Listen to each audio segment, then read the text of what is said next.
why it won't be the Kansas City Chiefs winning the AFC West in 2025. The 2025 Locked On NFL season preview continues right now. This is the 2025 Locked On NFL season preview, only on the Locked On Podcast Network.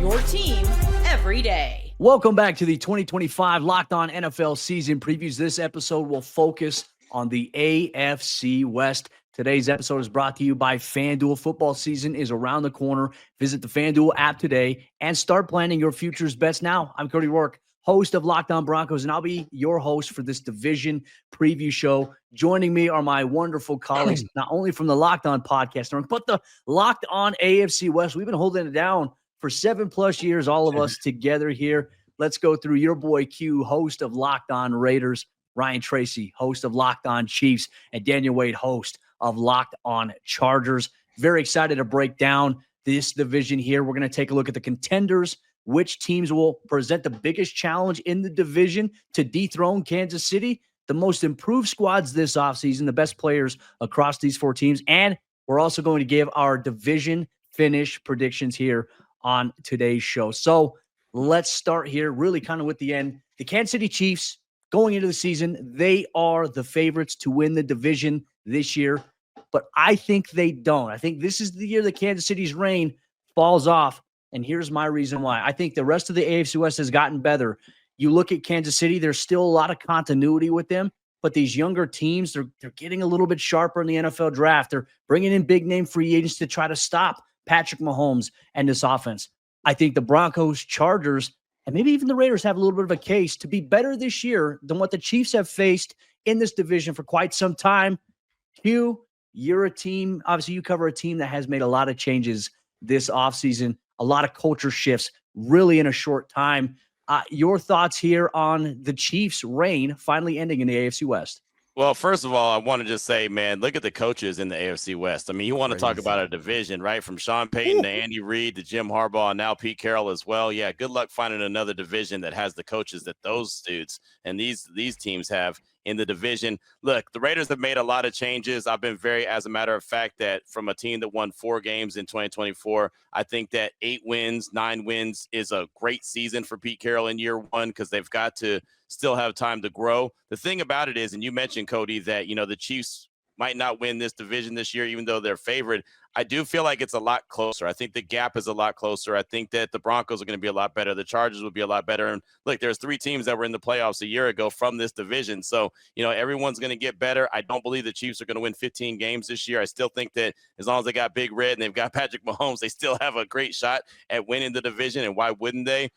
You know, I don't think that the Raiders, just being honest with you, are in that position to knock them off of their throne when it comes to the division lead. You know, if they sneak into the playoffs and find a way to get 9 to 10 wins, that's phenomenal. But again, I'm trying to be more realistic than anything and think that 8 or 9 wins would be realistic for the Raiders. And so they can help, though, in bringing them down by getting a win, you know, maybe even getting a win in Allegiant Stadium. That's a concept. They haven't had one of those ever since Allegiant Stadium's been open. The Chiefs are undefeated in the Raiders' home. So, you know, I think that that's how the Raiders contribute in helping bring in the Chiefs down is by getting a win. Or even 2 in the division against Kansas City and help bring in that 15 wins that they had in 2024 and bringing it down to around 10 or 11 in 2025. Yeah, I mean, I'd agree with that for the most part. We talked before the show. It just feels like the best chance, maybe not each individual team has, but the entire division has, is just the strength of the division as a whole. And I mean, let's talk about it like what we were talking about 3 years ago.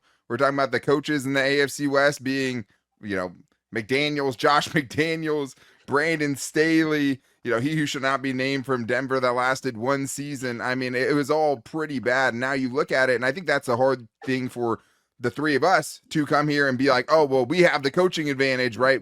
Yes, they all close the gap, but like, you're not going to look across the sideline and see an obvious advantage as far as the coaches go in any of these matchups. And we're all coming from a spot where we're talking about the teams collectively that went 0-6 against the Chiefs last year. And I think that the big thing here is just, it doesn't feel like there's a cakewalk. Like the Chiefs are not going to get a cakewalk inside this division. This is not the Tom Brady-led Patriots in the AFC East, right, where it was just every other team is flailing around them and they were going to walk into the playoffs. Not that it was that last year, but I mean, it was a lot different than it is this year. I mean, I think I could make a better case for the Chargers if Rashawn Slater was healthy, right, and wasn't lost for the season. Until they do it, until Patrick Mahomes loses to this Chargers team for the first time since 2021, I can't pick them to win the division. But I think if I was making the case for them, it would just be that the Chargers in year 2 under Jim Harbaugh, with the trajectory that they're going last year, they beat all the teams they should beat. The next step for them is to beat the teams that are really good teams and, kind of more of those coin flip games. Because you look at the Chiefs game, they lost both of those. They lost to the Ravens. They lost to the Tampa Bay Buccaneers. The only good team they beat last year was the Broncos. I mean, that's just it. So in year 2 of Jim Harbaugh, if they can make that leap with 9 playoff teams in 2024 on their schedule, they'll give themselves a chance in the division. But I think it is about the 3 of our teams coming together and getting a win here, getting a win there. If you can hold the Chiefs to a 4-2 record inside the AFC West, that's going to feel like a win. But if you can hold them to 3-3 in the division, now you're talking about one of these teams being able to actually make a case to be on that mountaintop. Now, fellas, He's like, I'm just here we go. Buckle in. I've been holding back here. You remember when you're little and you run around the neighborhood, you're trying to put together a little flag football game, right? And you're picking your guys, whatever, and it's always you and 3 or 4 other guys, right? That's great. But just because those 3 guys got better don't mean the big dog is still the big dog. So until you prove it, you got to take it. You know what I mean? Sure. That's kind of how I feel. The team's in a shift right now. Mahomes has been down. He has been able to be as vertical as he wanted to. The whole offense is kind of, for an Andy Reid system, been sputtering a little bit, right? So they went back to basics. They worked on the trenches in this offseason. Had a plan that I think does set them back on the right track. But you guys are all absolutely right. Y'all gained ground. I'm just not ready to concede that y'all overtook the champs yet. I think it'll be close. And I think 4 is a good goal for anybody who wins this division to reach in order to take it. But, man, I think we're all going to come out of it with black eyes, beat up bones, and the whole 9 yards, and going back to the playground going, what just happened? I think it's good for all of us, though, and all 4 of these teams are going to be better at postseason this year than they were last year and going into the 2026 season. Well, we see it as well. You can use certain losses as motivation. I think for Kansas City to get beat as bad as they did by Philadelphia in the Super Bowl, that leaves a bad taste in your mouth. I've covered the Denver Broncos. They were Super Bowl 48 against the Seattle Seahawks. It was a drubbing there, but it motivated them, and it took them 2 years to get back to it where they won it in Peyton Manning's last hurrah. Patrick Mahomes is not on his last hurrah, but I think that the pieces around Patrick are going to be very important here. I just think from our perspective, from the outside looking in at Kansas City, Patrick did a lot last year with, I would say, not a lot of great talent around him. Travis Kelce, not the impact player that he was, but still was valuable to what Patrick and that offense wanted to do. To me, I just think right now, the time is now. And I know for the last handful of years, we've been sitting here doing these shows and saying, this is the year. I feel like it could be coming. I strongly do. Being around the Broncos this year, there's just this new sense of energy, and so much is going to be contingent upon health. We'll obviously talk about the key additions that these teams have made, whether it be in free agency, the NFL draft, culture changes. All of this stuff is going to matter. And right now, as everybody is healthy going into the season, for the most part, it makes for an interesting conversation. So if you are a Chargers, Broncos, Chiefs, or Raiders fans, make sure you chime in on how you think the division is going to go this year. Do you think that Kansas City will obviously retain the division lead that they've had for a long time, since 2015, before Peyton Manning stepped out and retired? Or do you think that one of these new teams is going to kick down the door of the season? Make sure you let us know here on the Locked On Podcast Network. But we're just getting started. Coming up, the best players in the AFC West were ranked in the Locked On Top 100, but there were some notable omissions, mistakes, standouts. It's the 2025 Locked On NFL season preview of the AFC West.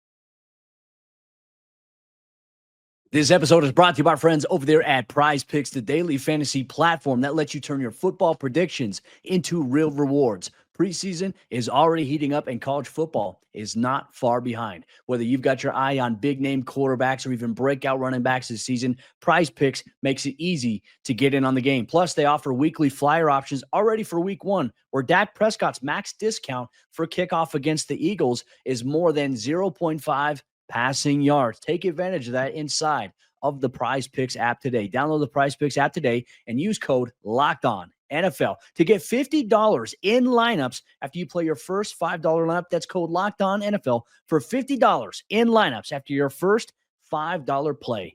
PrizePicks, run your game. The 2025 Locked On NFL season preview continues. A reminder, you can get daily coverage of your favorite NFL team by subscribing to their Locked On podcast. We also have the NFL covered nationally with Locked On NFL, Locked On NFL Scouting, Peacock and Williamson, Locked On Fantasy Football, and Locked On Dynasty Football, and get 24/7 coverage of the NFL with our brand new Locked On NFL stream free on YouTube and Amazon Fire TVs. The NFL Top 100 that we put out here this offseason, part of the Locked On Podcast Network, showcased some of the best players inside the AFC West. There were a handful of players represented. Obviously, Patrick Mahomes coming in at number 2 overall. Patrick Surtain, Broncos cornerback, the NFL Defensive Player of the Year, came in at 9th. Max Crosby for the Las Vegas Raiders, the Boogeyman, came in at 15th overall. And then Justin Herbert was the highest representation for the Los Angeles Chargers, coming in at 39th overall here. I feel like the AFC West overall in general, fellas, I feel like represented the top 100 players relatively well. And this wasn't just voted on by us, by other colleagues. Which one stands out to you the most in terms of representation that's not the big name players that we just discussed? Man, that's a good question. I think, you got McDuffie. He's a heck of a player at the cornerback position, but I don't think that he's a big household name outside of the AFC West. I mean, I don't think that he's one of those guys. Like Crosby's easy, right? That's an easy name. Brock Bowers, easy name. Pat Mahomes is an easy name. Pat Surtain, easy name. Chris Jones, right? I think when you look at like a McDuffie, even Khalil Mack at his age, as long as he's been in the league, I mean, at 70, it's coming in at number 72. I think that's a tip of the cap to him. He's a hell of a player. But I think that a lot of people will look and be like, oh, yeah, Khalil Mack's a little bit older. So there's a couple players on there that stand out that, I guess it's extra love to get them on there, and just kind of like, hey, man, that's pretty cool that's so many players are represented from the AFC West. I'll tell you what, man, for a team that only won 4 games last season to have Max and Brock Bowers as high as they are, and I know that they're phenomenal players, I think that's a tip of the cap to them as well. And Max didn't even finish the whole season. He only played 12 games before he got shut down. So I think that's a heck of a representation right there. I'd even argue that Max is too low. I had him in the top 10. I'll tell you that. I think that is an underestimation of what he really brings to the field on a game-to-game basis. And I'd argue that Pat Surtain is a little underrated as well. Not as dramatically, in my opinion, but I would say that that's absolutely true. I got a soft spot for Herbert, so I had him higher than that when I did the voting. But I think that there's something to be earned there. And overall, I think as a division, I don't think there's enough respect out there for this group. I would agree with that. And I mean, let's shout out Quinn Miners, right? I know this is someone that Cody was pounding the table for in the Locked On NFL group, just like, hey, let's get some representation out here for not just offensive linemen, but also the interior of the offensive line. And I think maybe I'm talking about Quinn Miners specifically because of the Chargers' interior offensive line situation. I'm staring longingly like, hey, I mean, I'll give Quinn Miners a top 20, in the NFL if he wants to come to Los Angeles with all the woes they've had in their interior. But I think we did a better job than maybe you see other places just as far as representing the offensive lineman. Rashawn Slater will, makes this list. Joe Alt will be on this list next year, but us giving some representation to the offensive line and the interior of the offensive line, I have an appreciation for. And for Justin Herbert, you end your season with 4 picks in the playoff game. This is kind of the part of the ramifications for that, right? With him, it's going to be winning the playoffs. And if you're not, you're just going to be kept out of that kind of elite group, even if you have all the intangibles, even if you have all the physical ability. And I think the tough thing for him specifically is that's not something you can prove right now. That's not something you can prove week 1 in Brazil against the Chiefs. That's not something you can prove on Monday Night Football in week 2 against the Raiders. You can't prove it for the entire season. You have to be able to get there and then actually win the games once you're there. And to be honest, once that happens, the goalpost will move, just like it has for Lamar Jackson, and just like it has for Josh Allen. And it'll be, okay, can you take down the Chiefs in the playoffs? But I don't have as much of a problem with that Justin Herbert ranking. I think he's a better player than that. But until you prove those things, that is kind of where you're going to be thought out around the league. Real quick, that's always been my thing with Justin Herbert, because I know how talented he is. I think we all know how talented he is. But you guys see him a lot too, more than other people. He hasn't got it done, right? He hasn't got it done, and he's getting paid elite money, but he hasn't got it done. Like you said, the 4 picks in the playoffs, up 27-0. Not that was on him, but still, a loss is a loss in the playoffs. And so I keep saying, like, when is he going to take that next step? And as you know, he's with Jim Harbaugh, who's a run-first head coach. And so it's like, okay, is he going to be able to show off all that talent? So I've always kind of questioned, like, when is he going to do it? And people think I'm hating on him, which I'm not. I'm just waiting. So it's kind of refreshing, Daniel, to hear you say that we just want to see him take that next step. And it doesn't matter. I felt what like they didn't have does. enough around him. I mean, Ladd McConkey had a terrific year, and we're going to get into a portion here in a second. We're going to get to him right now. I felt like it was ridiculous that all he had to throw to was really Ladd McConkey. And yes, J.K. Dobbins was very valuable. Now he's in Denver. J.K. was valuable before he got hurt. And then you saw that obvious impact in the run game without him. But, I mean, Quentin Johnston, we've been talking about him trying to take a leap for the last couple of years here. And, obviously, got hurt in the preseason. We hope he's going to be ready to rock and roll for the regular season. But, for Herbert, people are dogging on him. But it's like, who was his tight end? Who were his other receivers? You had Joshua Palmer, who could be a big play guy from time to time. But my goodness, like the hate on Justin Herbert is so weird to me. I don't like it. I'm an Oregon Ducks guy though too, but I got a soft spot for Herbert. I don't know if it's really hate. Got a lot of unnecessary flack. I don't know if it's really hate, only because he's getting paid elite money, and we all know once you get paid elite money, you're supposed to get elite product. And Trevor Lawrence, a lot of guys get paid elite money, right? That don't necessarily get held to that standard. But at the same time, we've been dogging Trevor Lawrence. Sure, they're all getting it. Yeah, this guy was number 1 overall pick. Tua, another guy, had to fight for his money, right? Lamar, even though he's a multiple-time MVP, he still gets a lot of flack his way. Josh Allen, same thing. So I just think that once you get into that category, you have to show up and improve it. Ryan Tracy, I got a question for you here. Obviously, Travis Kelce came in at 85th. I think everyone has kind of fallen in love with Travis Kelce. He's become a hero after kind of being really a villain, I think, for the early part of his career. I know I used to dislike him. I love Travis. I think he's a fantastic player. Do you feel like his play last season warrants him being a top 100 player right now? Like, where do you stand on this? And then I feel like we should get into some omissions because there's several names that should be here in this top 100 list that I think, didn't make it that should have been. Yeah, I would say that Travis is a little bit underrated in this myself. I do think he's easily a top 100 because in any single game, even last season, if you had to go to him, you could do that and move the offense. Now, let's not pretend that he's at his peak from 4 seasons ago. And we'll see what this offseason has brought. And as much media has been placed on it, he's been training more. He's in better shape. He's clearly more focused. And I hope that that's a return. I would think that if he gets back to a modicum at 36 years old, which he will turn soon, maybe he's a top 50 player in the league. Right now, I think 80, 85, I'm going to take it. He's got his fade back. That's all I'm happy about. He doesn't have the boy band look anymore. He's got the old fade. So, hey, as long as he got a fade, he's good with me. Well, let's get into some omissions here from our top 100 here from Locked On this offseason. And look, obviously, we're excited about it. I voted. I know all of you voted, and hopefully everybody else gets more votes in next season. For the Broncos side, I feel like Zach Allen being left off the top 100, I feel like is a little bit of a travesty when you talk about quarterback pressures that he had. He had over 40 plus. He had unbelievable amount of quarterback hits, 8.5 sacks last year, just got paid a big time contract extension. I felt like him not being in the top 100. I feel like if anyone should have been in, it should have been him. There maybe should have been 3 Broncos in representation. Q, was there anybody else on the Raiders you felt like was omitted from this? And then we'll go Daniel and Ryan. Well, I just look at Jacoby Myers, but I know that everyone doesn't have Jacoby Myers as a household name. So I totally get it. But if you look at what he did in the league last year, going over 1,000 yards for the first time in his career, only the Raiders and the Lions had 2 pass catchers that went over 1,000 yards on the team. Right now, the Lions were really good and the Raiders were not. But that's the only 2 teams out of the whole league that had 2 pass catchers on their team that went over 1,000 yards. And so I got to give Jacoby Myers a lot of credit for that.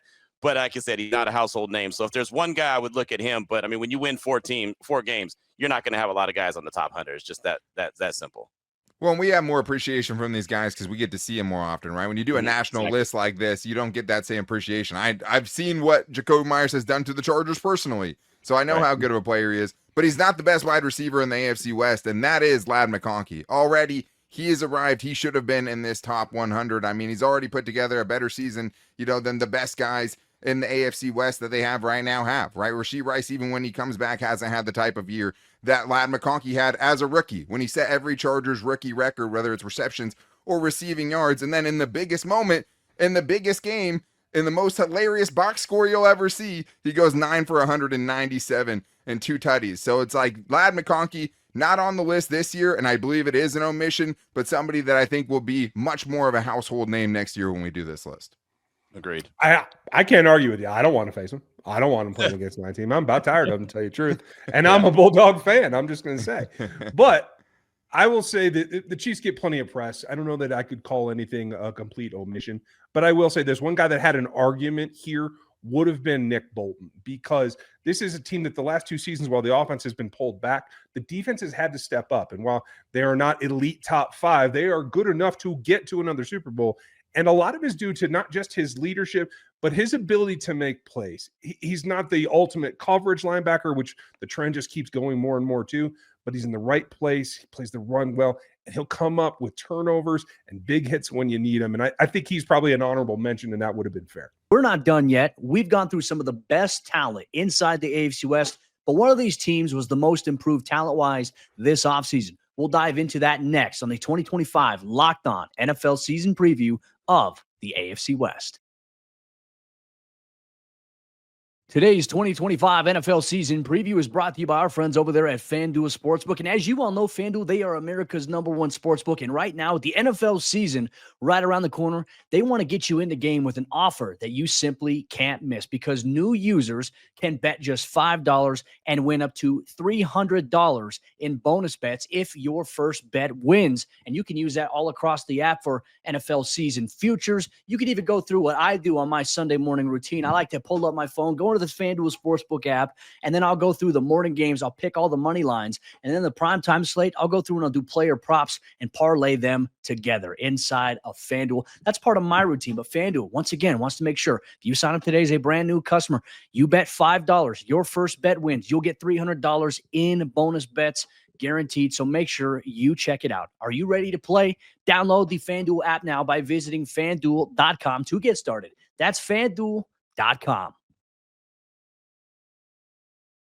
The 2025 Locked On NFL Season Preview continues. A reminder, you can get daily coverage of your favorite NFL team by subscribing to their Locked On podcast. We also have the NFL covered nationally, once again, with Locked On NFL, Locked On NFL Scouting, Peacock and Williamson, Locked On Fantasy Football, and Locked On Dynasty Football. And get 24/7 coverage of the NFL with our brand new Locked On NFL stream free on YouTube and Amazon Fire TVs. To me, gentlemen, I look at the AFC West. There are a lot of teams that improved their roster. I think you can make strong arguments for everybody, but not to sound on brand or as a homer, I think that the Broncos were the most improved team this offseason from pure talent acquisition standpoint, building off of what they did last year. And when you pair that with Bo Nix on a rookie contract, the Broncos were able to go out and spend big money on Talanoa Hufanga at safety, Dre Greenlaw at linebacker, and you retain a good core of that nucleus defensively. To me, this, in my opinion, ended up being one of the bigger, I'd say, most improved teams here roster-wise for the Broncos. That's why there's a lot of confidence, why a lot of national people are talking about them. Q, your Raiders made a lot of additions as well from a coaching standpoint, player standpoint. Do you agree or do you disagree? Who is the most improved team here in the AFC West? Well, I think that the Broncos defense is going to be phenomenal for every reason that you just mentioned. I think that there's no doubt about it. But when you look at the most important positions on the team and in the organization, I think the Raiders did that. They went out and got a guy who's proven in Pete Carroll, as opposed to a guy in Antonio Pierce that didn't have any skins on the wall, a guy in Josh McDaniels who nobody liked, a guy in, whatever the case may be. I mean, they've had so many different coaches and GMs. Now they've got guys that are proven in that situation. So you go out and get Pete Carroll, and you also get a quarterback that I think is underrated in Geno Smith, who did really good as far as throwing the rock a season ago in Seattle. You go out and make those two moves where you don't have to go into the draft and draft your quarterback in a draft that wasn't that sexy when it came to the quarterback position. I think you bought yourself some time. And then, of course, you go out and you draft Ashton Genty, number 6 overall, because Pete Carroll wants to run the rock. And, oh, by the way, another coaching addition that I think is a big deal that's not being talked about is also the addition of Chip Kelly. And he obviously wasn't a great head coach, but he's a phenomenal play caller. And the Raiders have not had a very good play caller, and I don't know, forever. So excited about what they're going to be able to do. I think just from that point of view, they're the most improved. Problem is that they play in the AFC West and they won 4 games a season ago. So I think that this team is going to be very improved. It's still going to be tough to crack the Chargers, the Broncos, and the Chiefs, just because, again, it's an uphill battle, and all these teams are going to fight to get themselves back into the playoffs, and the Raiders are just trying to find some kind of a winning culture. And the good thing is at least there's a little bit of sign of relief with Pete Carroll there. So I think that the Raiders are most improved, but they also have the biggest gap that they've got to close in this division. Yeah, I think it's hard to argue with that. I mean, Ryan, I don't know if you get to take part in this. No, I'm just kidding. No, but I mean, when you're talking, just to piggyback on Q's point, like, I don't think there's a team, Ryan, that's going to make a bigger gap in wins this year as far as how many wins they're going to make up from where they were at last year. You're talking about a 4-win team that could easily be a 7, 8, 9-win team. So from that standpoint, you upgrade a huge head coaching position. Your quarterback, you get a steal from. So as far as that, like, I think I would agree for the most part, as far as those positions, importance of positions, how many wins you're going to gain, I think I would agree with you. I won't argue. I think everybody here has a team that they represent that has made significant improvements. And again, as we talked about before, it's closing the gap to the top. Right. It's not, I think, going to be revealed in statistics. Everybody's going to make improvements. I will say this. I think that it's not a coincidence that the Broncos had Peyton in place a little bit before. Now Harbaugh's in place the year before. Now Carroll's here, right? Those are all culture-changing additions to all these franchises. And Chiefs aren't going to be most improved. When you're playing in Super Bowls, you don't have that opportunity. Right. But I think it's kudos to everybody who's making that. And I also want to point out that it's also a concerted effort. And I think there's a conspiracy between all 3 of those head coaches, because everybody went out, whether it was, second rounder up here, first rounder, to run the ball at the Kansas City Chiefs because you don't want Pat Mahomes to hold the ball. I think it's a conspiracy. I want the league looking and nobody's listening to me, but it's wicked smart, and I think that is going to help everybody hold that ball a little. Well, you know that Pete Carroll and Jim Harbaugh, they're not colluding together, because they've got that rivalry already. Anyway, so excited for that, brother. I'm so excited for that. See a couple times a year, and then of course those midfield handshakes. Yes. Right, exactly. The greatness of Sean Payton, the greatness of Andy Reid. I mean, you've literally got 4 Hall of Fame head coaches in the same division. That's going to be so wild, and just to see how it all plays out, I cannot wait. And I agree with you, Ryan. I think that every team is going to do really well and try to, chase down the Chiefs. And, I don't think it's the time for the Chiefs to fall off their pedestal right now, but I do think the gap is closing. Well, and that's the thing about the Raiders too, because they could be the most improved team and still finish 4th in the division potentially. Nice. Like that's just a fact of the matter, right? And but my favorite Pete Carroll, Jim Harbaugh note is that after running up the score on at Stanford, one of the games, he went for 2 late when they were up like 30 points or something like that, and he was asked why he went for 2 by the reporters after the game, and he said, because I couldn't go for 3. So there was a very, very exciting matchup in the AFC West. If I had to make, I think the Chargers might have the most improved supporting cast, and we'll see how that plays itself out, because they spent 4 of their top 6 picks on offensive skill position players. You talked about it, Cody. What did they have besides Ladd McConkey? You spend a 2nd-round pick on Trey Harris. You take a running back in the 1st round, Marion Hampton. And even without Rashawn Slater, you're talking about, a legit RB1 with physicality that fits the Jim Harbaugh system they have now. 2 receivers who've been balling out so far, and they're rookies, so you'll see what happens. But they're all in on improving that offensive cast around him. The problem is they didn't do enough on their interior of the offensive line, I think, to give them a good argument to be the most improved team in this conversation. There's a level of psychopathy, I think, that all 4 of these head coaches have in terms of their process. I mean, Andy Reid, the every little detail, I mean, you see it amplified. I think there's a lot of respect amongst all these head coaches amongst one another in this division, though Sean Payton has often told us, thank you to Pete Carroll for making me the youngest coach in our division, which is obviously a fun little thing to follow there. Let's do something here. I mean, let's do a little bit of rapid fire here. From your squad, exactly, name the most underrated addition this offseason. I'm going to start here for the Broncos side of things. I think the most underrated addition is going to be wide receiver Pat Bryant, who they took in the 3rd round here. He has really become a bit of a surprise here in terms of his acceleration. And Pat Bryant is going to be one of those players who I have said he's going to do for the Broncos what Sean Payton wanted Jerry Jeudy to do for the Broncos. He fits the mold for everything. I'd say Pat Bryant for Denver is the most underrated addition here in the Mile High City. Q, who's the most underrated addition here this offseason or change for this Raiders team? I'm going to go with their offensive coordinator, man. I mentioned him already, Chip Kelly. This guy is very innovative when it comes to play calling. This guy's creative. He wants to run the rock, and he can do a lot of things off of running the rock. And when you have a guy like Ashton Genty and you have Brock Bowers, that gives you a really good, starting point. And then Geno Smith is a very accurate quarterback. So I just think that the Raiders having a competent offensive play caller is not Luke Getsy. It's not Bo Hardigree. It's not, Scott Turner. It's not, you name it. It's a guy that's got skins on the wall for being able to be a play caller. I think Chip Kelly is the most underrated addition. Just we're not talking about him enough. In the rookie class for the Kansas City Chiefs, it's easy to get blurred, especially with the value pick that Josh Simmons appears to be right now. Even we are shocked at how fast he's been able to climb there. But this is a defense that has to reconnect with Chris Jones and rebuild around him and George Karlaftis, who just signed an extension. And the guy that stands out there is going to be a bit of a change-up for what Steve Spagnuolo generally likes to do.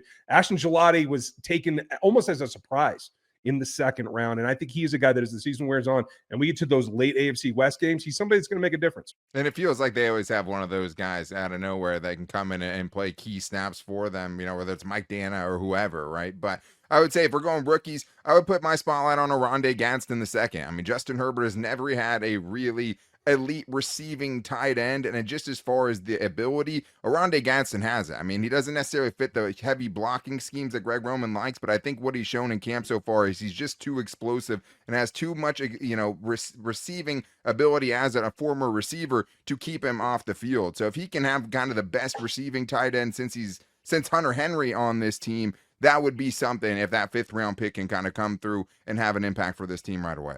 Well, you heard it from the AFC West experts on the biggest stories here on the Locked On Podcast Network. We'll go rapid fire here, folks. It's simple. We just name how we think the division is going to finish 1 through 4. That's it. We'll leave it at that. We'll let everybody else discuss and debate it here. I'll start things off. This is the Broncos retake the AFC West. It goes Broncos, Chiefs, Chargers, and Raiders. It's going to be a competitive division. I'll go Chiefs, Broncos, Chargers, and Raiders are going to be fighting it out, but I think that the Raiders will only get to 8 or 9 wins, and so I think they'll put them in 4th. I have to agree. I have it Chiefs, Broncos, Chargers, Raiders, but maybe only a 2-game gap there.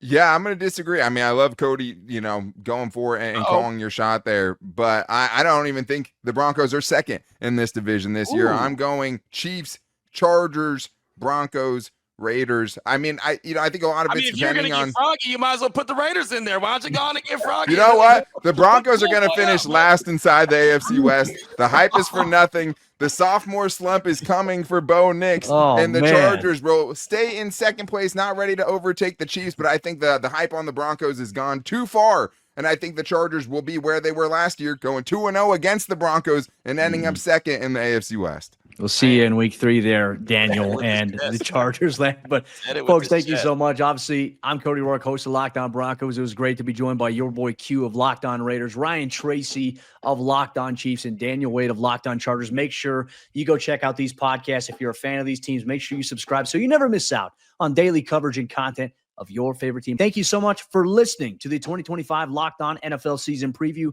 with the AFC West. If you want to hear how the other divisions will play out this year, subscribe to Locked On NFL wherever you get your podcast for the Locked On Podcast Network, your team every day.